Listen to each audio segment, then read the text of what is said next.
for Croatia, but Leandro Paredes will have to swallow his disappointment. He's been left out to accommodate Angel Di Maria in midfield. Alvarez and Argentina. The virus that threatened to rampantly run through Didier Deschamps' squad has subsided. He has chosen his strongest possible 11. No goalkeeper will have played more World Cup games than Hugo Lloris after tonight.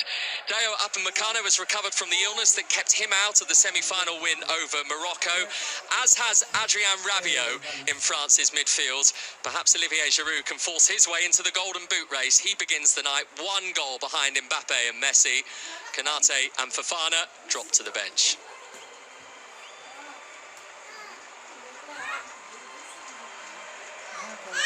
There are around 40,000 Argentina fans in Qatar, and so many of them are in Lusail Stadium tonight.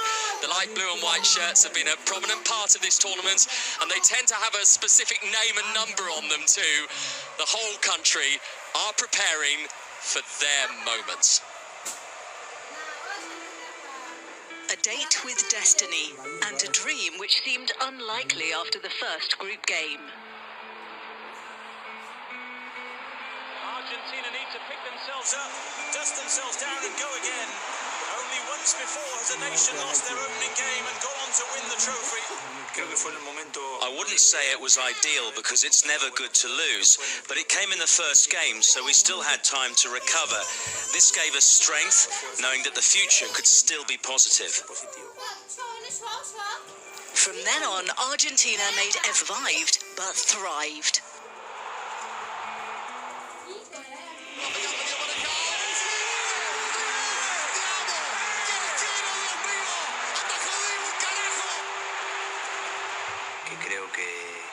I believe the group knew how to stay together through every moment, during all of the matches. All of the games were very difficult. We suffered quite a bit, but we deserve to be where we are now.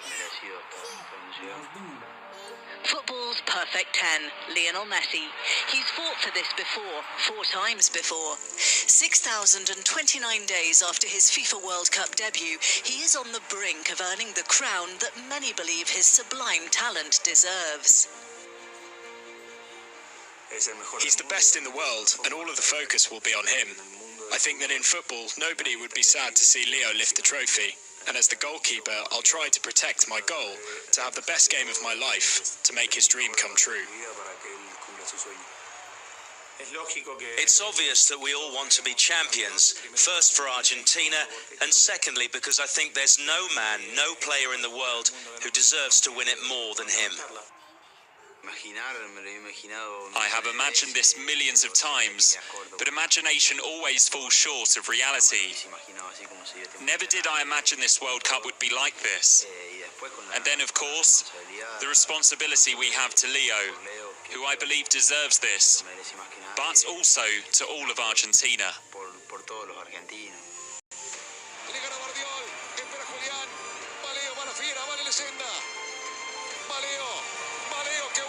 Sigue Leo para el tercero, traga.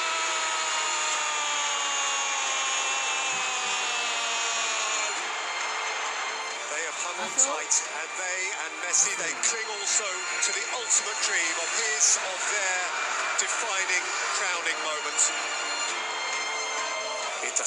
These lads and this team are going to give it their all.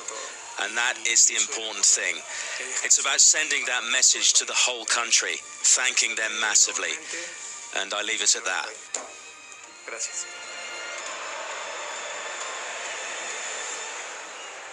You could see the emotion in the eyes of Lionel Scaloni at the end of that interview, and we saw the tears flow, didn't we, after Argentina's semi-final win too. Either way tonight, you sense the whole country will have wet eyes and proud hearts by the end of it. Can this team emulate those of 1978 and 1986? For France, the reference points for success are far more recent. Many of the class of 2018 are here, trying to be the ones who win it again in 2022. Le Bleu have now been at 4 of the last 7 World Cup finals, and they know precisely what it takes in this tournament.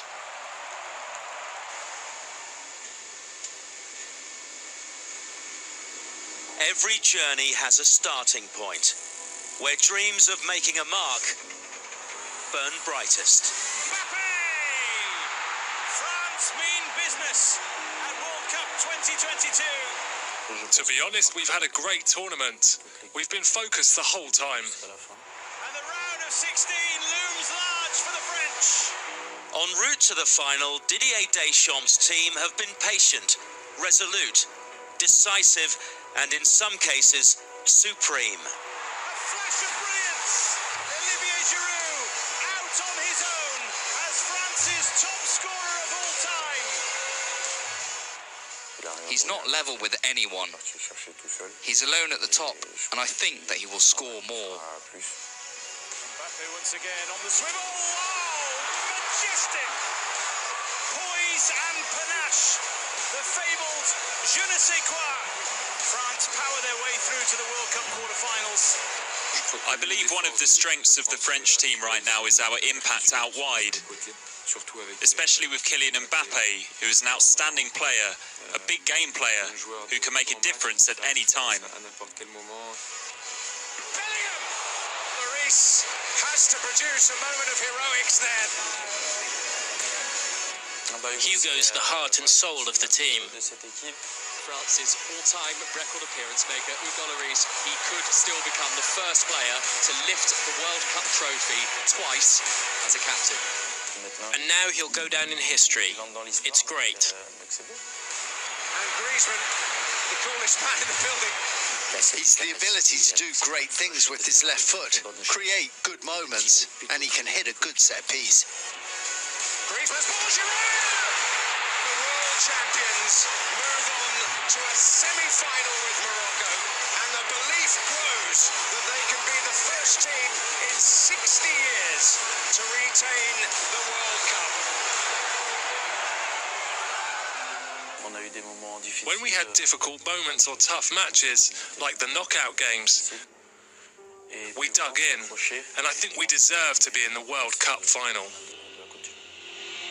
Mbappe, those dancing feet, oh it must be! France have their date with destiny. I think those of us that played in the final 4 years ago have got more experience. We're a bit calmer, and that allows us to focus on playing well and finishing strong. A World Cup journey is long and never easy. Every final leads to a trophy, and there's none bigger than this one. This will be the first time in this tournament that France will play at Lusail Stadium, which might not seem odd until you factor in that it will be Argentina's 5th game here. That won't trouble these players, though nothing seems to fluster them. And it is the 11th World Cup final tonight that has been played between teams from South America and Europe. Clearly there is more to this game than these two, but equally this is a comparison that is hard to ignore. Argentina versus France, Messi versus Mbappe. One has a World Cup winner's medal already, the other does not. One has a chance to win more after tonight, the other does not. And then, of course, there's the Golden Boot as well. As if scripted, these two are beautifully tied on 5 goals each. So, this is it. A tournament that started 4 weeks ago with 32 ambitious nations is now down to just 2. And what a pair they are. Argentina, fronted by their maestro, fueled by his magic. And France, who wear the crown and are preparing themselves to join footballing royalty. The globe is ready. It's the 2022 FIFA World Cup final.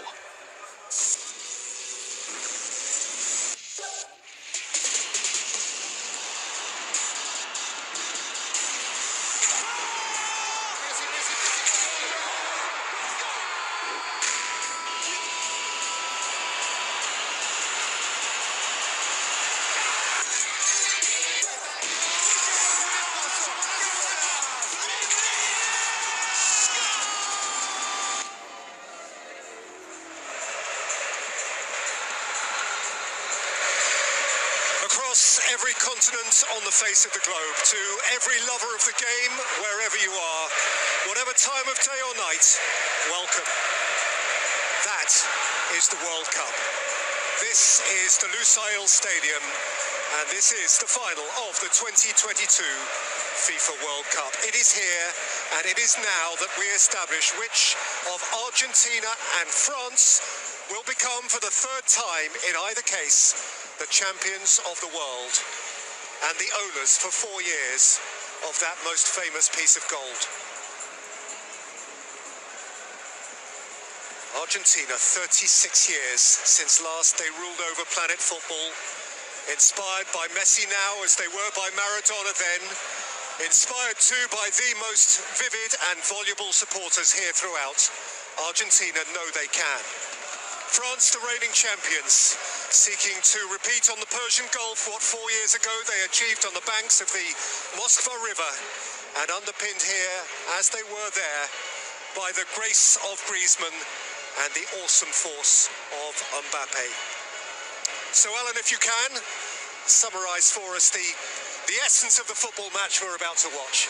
Well, if pushed, I'd say France have got the better all-round team, just a tiny bit stronger from 1 to 11. And of course, they've got Kylian Mbappe.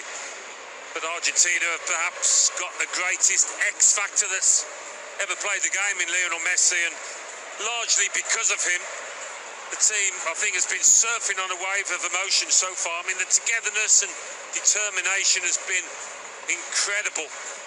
There's a feeling of destiny within the camp, you sense, but can they turn that into reality? Well, for the French, this is a new venue. They have not played here before. It is Argentina's 5th game on this ground, the first of which ended in defeat against Saudi Arabia, but it is new for France. In terms of tournament form, there is nothing between them. Both have suffered one shock defeat, but both won their group, both beat Poland and Australia along the way. France actually have scored one more goal along the way. So does it feel that tight to you, Alan? I think it is tight, yeah, incredibly so. Both sides certainly know how to defend. Talk about France, and are they weak on Mbappe's side because he doesn't track back? Well, haven't really been exploited so far.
The fire disappears into the mild Doha evening, and the beating drum is eclipsed for sound by tens of thousands from Argentina, whose passion weighs on him. Argentina, 8 years since their hordes crossed the border to the Maracanã, only to retreat with painted faces smeared by tears. Then the world seemed to weigh on Messi. Now, with the wisdom and perspective of rounded maturity, he seems ready for the world. France World Cup finalists for the 4th time in 7, unarguably the preeminent nation of this generation. Winning has become their self-perpetuating habit. The first reigning champions to contest the next final this century. 10 previous finals between South America and Europe. Europe has won just 3 of them. And so the time is nigh.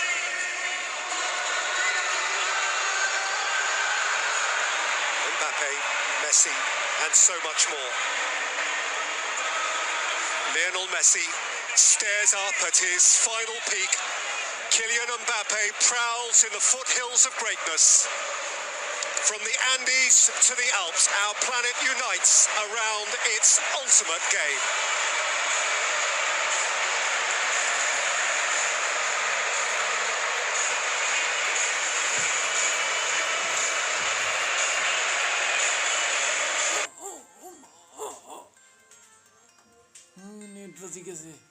তোমার গোলের সময় কি আজ দেনি হইছে আদলে কি আর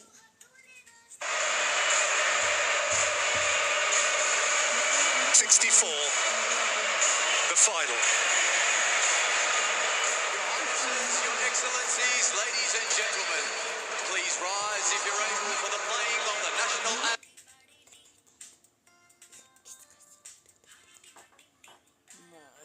চালু করলে দেখতে